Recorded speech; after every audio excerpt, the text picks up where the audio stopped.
ലാഭങ്ങൾ 3-ാം അധ്യായം 3 വാക്യം. അവിടുത്തെ ക്രോധത്തിന്റെ ബന്ധനം അനുഭവിച്ചറിഞ്ഞവനാണ് ഞാൻ. പ്രകാശത്തിലേക്കല്ല കൂരിരുട്ടിലേക്കാണ് അവിടെ നിന്ന് തള്ളിവിട്ടത്. അവിടുത്തെ കരം ദിവസം മുഴുവൻ വീണ്ടും പതിക്കുന്നത് എന്റെ മേലാണ്. എന്റെ മാംസവും തൊലിയും ജീവിക്കാൻ അവിടെ ഇടയായി. എന്റെ അസ്ഥികളെ അവിടെ നിന്ന് തകർത്തു. അവിടെ നിന്ന് ആക്രമിക്കുകയും യാതനയ്ക്ക് ദുരിതവും കൊണ്ട് എന്നെ പൊതിയുകയും ചെയ്തു. പണ്ടേ മരിച്ചവൻ എന്ന പോലെ അവിടെ നിന്ന് അന്ധകാരത്തിൽ പാർപ്പിച്ചു. രക്ഷപ്പെടാതിരിക്കാൻ അവിടെ എനിക്ക് ചുറ്റും മതിൽ കെട്ടി. ഭാരമുള്ള ചങ്ങലകൾ കൊണ്ട് എന്നെ ബന്ധിച്ചു. ഞാൻ വിളിച്ചപേക്ഷിക്കുമെങ്കിലും അവിടെ നിന്ന് എന്റെ പ്രാർത്ഥന ചെവികൊള്ളുന്നില്ല. ചെവിയെടുത്ത കല്ലുകൊണ്ട് അവിടെ നിന്ന് എന്നെ വഴിയടച്ചു. എന്റെ പാതകളെ അവിടെ നിന്ന് വളർന്നതാക്കി. അവിടെ നിന്ന് എനിക്ക് പതിയിരിക്കുന്ന കരടിയെ പോലെയും ഒളിച്ചിരിക്കുന്ന സിംഹത്തെ പോലെയുമാണ്. അവിടെ നിന്ന് വഴിതെറ്റിച്ചു കൊണ്ടുപോയി ചീന്തിക്കേറി ഏകനായി ഉപേക്ഷിച്ചു. അവിടെ നിന്ന് വില്ലു വിളിച്ച് എന്നെ അസ്ത്രത്തിന് ലക്ഷ്യമാക്കി. അവിടെ നിന്ന് അവ വഴിയിലെ അമ്പ് എന്റെ ഹൃദയത്തിലേക്ക് അയച്ചു. ഞാൻ ജനതകൾക്ക് പരിഹാസപാത്രമായി. ദിവസം മുഴുവൻ അവർ എന്നെ പരിഹസിച്ച് പാടുന്നു. അവിടെ നിന്ന് എന്നെ കൈകൊണ്ട് നിറച്ചു. അവിടെ നിന്ന് കാഞ്ഞിര കൊണ്ട് മണ്ണ് പിടിപ്പിച്ചു. കല്ല് ചവച്ച് പല്ല് പൊടിയാനും ചാരം തിന്നാനും ഇടയിൽ എനിക്ക് ഇടവരുത്തി. എന്റെ ആത്മാവിന് സ്വസ്ഥതയില്ല. സന്തോഷമെന്തെന്ന് ഞാൻ മറന്നു. അതുകൊണ്ട് ഞാൻ ശക്തിയും കർത്താവോളം പ്രത്യാശയും പോയിപ്പോയെന്ന് ഞാൻ വിലപിക്കുന്നു. എന്റെ കഷ്ടതയുടെയും അലച്ചന്റെയും ഓർമ്മ കയറ്റേറിയ വിഷയമാണ്. അതിനെപ്പറ്റി നിരന്തരം ചിന്തിച്ച് എന്റെ മനം തകരുന്നു. എന്തെന്നാൽ ഞാൻ ഒരു കാര്യം ഓർമ്മിക്കുന്നു.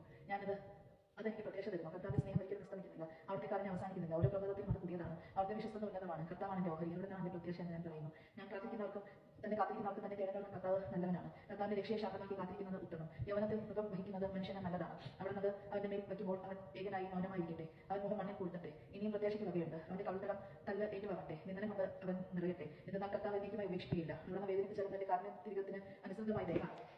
അവിടെ ഒരിക്കലും മനഃപൂർവ്വം മനുഷ്യമക്കളെ പീഡിപ്പിക്കുകയോ ദുഃഖിപ്പിക്കുകയോ ചെയ്യുന്നില്ല. തടവുകാരെ ചവിട്ടി മരിക്കുന്നതും അത്യുന്നതന്റെ സന്നിധിയിൽ മനുഷ്യന്റെ അവകാശത്തെ തകരം മറിക്കുന്നതും മനുഷ്യനെ നീതി നിഷേധിക്കുന്നതും കർത്താവ് അംഗീകരിക്കുന്നില്ല. കൽപ്പന കൊണ്ട് മാത്രം കാര്യം നടപ്പിലാക്കാൻ ആർക്ക് കഴിയും? കർത്താവിനല്ലാതെ ആർക്ക്? അത്യുന്നതന്റെ അടലത്തിൽ നിന്നല്ലേ നന്മയും തിന്മയും വരുന്നത്. മനുഷ്യൻ മർത്യൻ. ജീവിക്കുന്നിടത്തോളം കാലം തന്റെ പാപത്തിന് കിട്ടിയ ശിക്ഷയെ പറ്റി എങ്ങനെ പരാതിപ്പെടുന്നു? നമുക്ക് നമ്മുടെ വഴികൾ സൂക്ഷ്മമായി പരിശോധിക്കുകയും കർത്താവിലേക്ക് തിരിക്കുകയും ചെയ്യാം. നമുക്ക് നമ്മുടെ ഹൃദയവും കരങ്ങളും സ്വർഗസ്ഥനായ ദൈവത്തിലേക്ക് ഉയർത്താം. ഞങ്ങൾ പാപം ചെയ്ത് ധിക്കാരം കാണിച്ചു. അവിടുന്ന് മാപ്പ് നൽകില്ല. അവിടുന്ന് കോപം കൊണ്ട് ഞങ്ങളെ പിന്തുടർന്നു. ഞങ്ങൾ നിഷ്കരണം വധിച്ചു. ഒരു പ്രാർത്ഥനയും കടന്നു ചെല്ലാനാകാത്ത വിധം അവിടുന്ന് മേഘം കൊണ്ട് ആവർത്തിനായി. ജനതകളുടെ ഇടയിൽ ഞങ്ങളെ അവിടുന്ന് ചവറുമാക്കി. ഞങ്ങളുടെ ശത്രുക്കൾ ഞങ്ങൾക്കെതിരെ വായി പിളർന്നു. സംഭ്രാന്തിയും കെണിയും ഞങ്ങളുടെ മേൽ പതിച്ചു. വിനാശവും ശൂന്യതയും ഞങ്ങളെ ഗ്രസിച്ചു. എന്റെ ജനതയുടെ പുത്രിക്കുണ്ടായ നാശനിമിത്തം എന്റെ കണ്ണുകളിൽ നിന്ന് നീർച്ചാലുകൾ ഒഴുകുന്നു. എന്റെ കണ്ണുനീർ അവിരാമം പ്രവഹിക്കും. കർത്താവ് സ്വർഗ്ഗത്തിൽ നിന്ന് നോക്കി കാണുന്നതുവരെ അത് നിലയ്ക്കുകയില്ല. എന്റെ നഗരത്തിലെ കനികമാരുടെ വിധി എന്റെ കണ്ണുകളെ ദുഃഖപൂർണ്ണമാക്കുന്നു. അകാരണമായി എന്റെ ശത്രുവായവർ എന്നെ പക്ഷി എന്ന പോലെ വേട്ടയാടി. അവർ എന്നെ ജീവനോടെ കുഴിയിൽ തള്ളി. അവർ എന്റെ മേൽ കല്ലുരുട്ടി വെച്ചു. വെള്ളം പിന്നെ മൂടി. ഞാൻ നശിച്ചു എന്ന് ഞാൻ പറഞ്ഞു. കുഴിയുടെ അടിയിൽ നിന്ന് കർത്താവെ, ഞാൻ അങ്ങയുടെ നാമം വിളിച്ചപേക്ഷിക്കും. സഹായത്തിനായുള്ള എന്റെ നിലവിളിക്കെതിരെ അവിടുത്തെ ചെവി അടയ്ക്കരുത് എന്ന എന്റെ യാചന അവിടുന്ന് കേട്ടു. ഞാൻ വിളിച്ചപ്പോൾ അവിടെ നടത്തു വന്നു. ഭയപ്പെടേണ്ട എന്ന് അവിടുന്ന് പറഞ്ഞു. കർത്താവെ, അവിടെ എനിക്ക് വേണ്ടി ന്യായവാദം നടത്തി.